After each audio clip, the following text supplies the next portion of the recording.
Okay, here we go.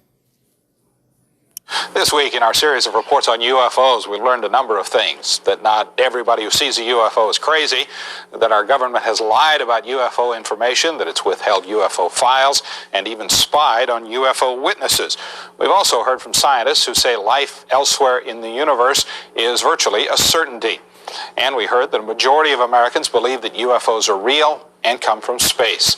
Tonight, in part 5 of his report, George Knapp introduces us to a local man with an amazing and disturbing story. George. Gary and Mary Ruth, we've been working on this story for a long time, and we'll tell you right up front that it's going to be hard to swallow at first. This week, we've heard the contention of UFO researchers that there's a secret government within our government. While that may be hard to believe coming from the UFO perspective, we've certainly learned in Watergate and the Iran-Contra scandal that factions within our government can and do pursue their own hidden agendas outside of the law, outside the control of Congress, or the knowledge of the American people. This is exactly the type of operation we'll hear about tonight. It's a chilling scenario with worldwide implications that may have its roots right here.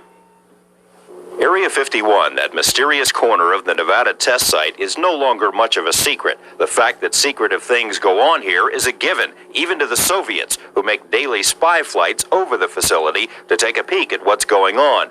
These photos, never before shown in public, are about as close as anyone will ever come to seeing what the place looks like again. The dry bed of Groom Lake, corrugated metal buildings, a 3-mile-long runway, and some highly sophisticated radar and detection equipment. It's been known by many names over the years: Dreamland, the Ranch, the Skunk Works. If ever there was a place to test a secret new technology, this is it. And that's exactly what's been done here for decades. Area 51 is where Francis Gary Powers and the other U-2 pilots were trained in the 50s, and where the U-2 itself was developed. The SR-71 spy planes that spotted Soviet missiles in Cuba in the early 60s were also developed at 51. 51 is where stealth technology was nurtured, where Star Wars devices are still tested, and where all manner of CIA monkey business has been plotted and refined. It's the perfect place for secret things, but of course, that's no secret. 51 is ringed by the forbidden vastness of the Nevada test site, by the looming Groom Mountains, and by sparsely populated desert expanses. The few people who do live out here have no love lost for the military, but they're conservative, patriotic, and they mind their own business. You ever see stuff you can't explain? Sure. Lots of stuff. Care to elaborate? No. Happy anniversary to you. On any given night at the Rachel Bar and Grill, you might find 3 or 4 people who work at Area 51, there amid the flowing Budweisers and cowboy hats. You might find them, but they aren't going to talk to you, not about the things they've seen over the mountains. A steady trickle of curiosity seekers flows through here, strangers drawn by strange stories of lights in the night sky. Their questions also go unanswered. No one who's worked at Dreamland has ever publicly acknowledged what so many people have suspected for years, that alien technology is being tested in the Nevada desert. The speculation first surfaced in documents obtained by UFO researchers, documents about something called Project Aquarius. The documents, allegedly prepared for an organization called MJ-12, state that a program to fly recovered alien spacecraft was established in 1972 and is continuing in Nevada. The National Security Agency has confirmed it does have a Project Aquarius, but denies it has anything to do with flying saucers. NSA will not say what Project Aquarius is. Speculation was heightened in 1984 when the Air Force seized nearly 90,000 acres around Groom Lake. The action was, by most accounts, illegal. During congressional hearings about the land grab, Congressman John Seiberling grilled the military about the legal authority used in the action and was told the authority was at a much, much higher level than the Air Force. Seiberling asked what authority is higher than the laws of the United States. The Air Force official said he could respond, but only in a closed briefing. In 1987, when the Air Force sought to renew its stranglehold on the Groom Range, news articles once again mentioned the talk about alien spacecraft, and subsequent articles in national magazines quoted unnamed sources about things of alien origin flying in Nevada, things that would make filmmaker George Lucas drool. Despite the speculation, no one who knew Area 51 from the inside ever talked publicly about the saucer stories. Well, there's several, actually 9 flying saucers, flying discs, that are out there of extraterrestrial origin. The live interview with the shadowy Dennis drew international attention. Portions were broadcast by radio in 6 European countries and in a nationally televised TV special in Japan. Actually, 9 flying saucers, flying discs. Despite numerous inquiries and feelers, Dennis has remained anonymous until now. His real name is Robert Lozar, a young scientist with eclectic interests. The choice of Dennis was an inside joke. He says that's the name of his superior at Groom Lake. It wasn't a joke to Dennis. He called right after and he said, "Do you have any idea what we're going to do to you now?" And I said, "Well, no." He hung up the phone. Lozar's story is by any standards fantastic. He says he's telling it in order to protect himself. He says he was hired to work at an area called S4, which is a few miles south of Groom Lake. At S4, he says, are flying saucers, antimatter reactors, and other working examples of technology that is seemingly beyond human capabilities. Right, this came from somewhere else. I mean, as bizarre as that is to believe, but I mean, it's there. I saw it. I know what the current state of the art is in physics, and it can't be done. Checking out Lozar's credentials proved to be a difficult task. He says he earned degrees in physics and electronics, but the schools we contacted say they've never heard of him. He also said he worked as a physicist at Los Alamos National Lab, where he experimented with one of the world's largest particle beam accelerators, a half-mile-long behemoth capable of generating 700 million volts. Los Alamos officials told us they had no records of a Robert Lozar ever working there. They were either mistaken or were lying. A 1982 phone book from the lab lists Lozar right there among the other scientists and technicians. A 1982 clipping from the Los Alamos newspaper profiled Lozar and his interest in jet cars. It, too, mentioned his employment at the lab as a physicist. We called Los Alamos again. An exasperated official told us he still had no records on Lozar. EG&G, which is where Lozar says he was interviewed for the job at S4, also has no records. It's as if someone has made him disappear. Well, they're trying to make me a non-person. Explain. You called where? Well, the schools that I went to, the hospital that I was born at,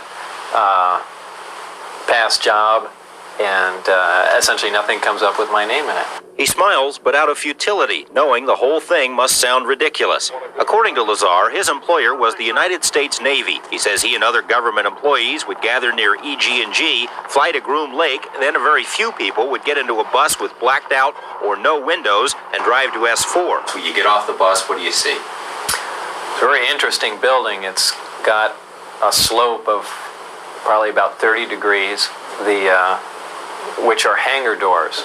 And it has textured paint on it, but it looks like sand. It's made to look like the side of the mountain that it's in, whether it's to disguise it from satellite photographs or what. He says he was never told exactly what he'd be working on, but figured it had something to do with advanced propulsion. On his first day, he was told to read a series of briefings and immediately realized how advanced the propulsion was.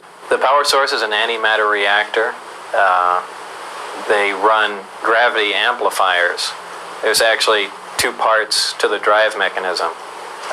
It's a bizarre technology. There's no physical hookup between any of the systems in there.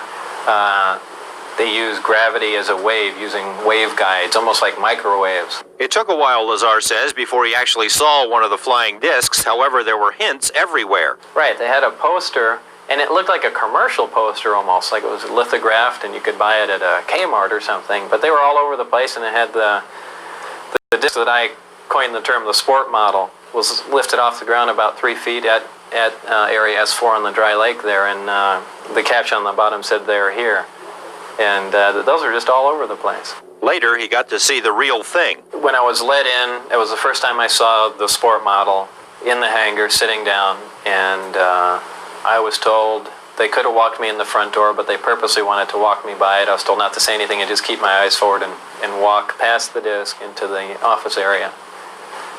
And I did, and as we went by it, I just kind of stuck my hands on it just to run it alongside the thing, and that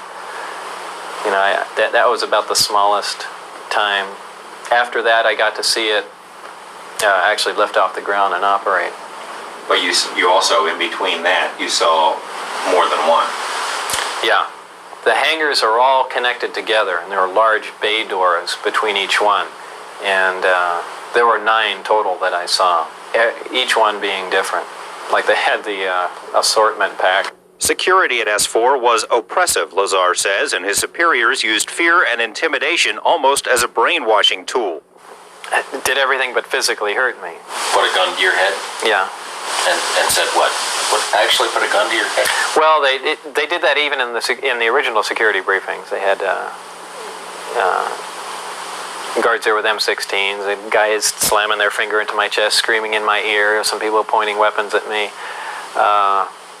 Like I said, it's not a good place to work. That fear factor would surface later. Lozar agreed to undergo a polygraph exam as part of this report. Polygrapher Ron Slay asked about the technology Lozar had seen.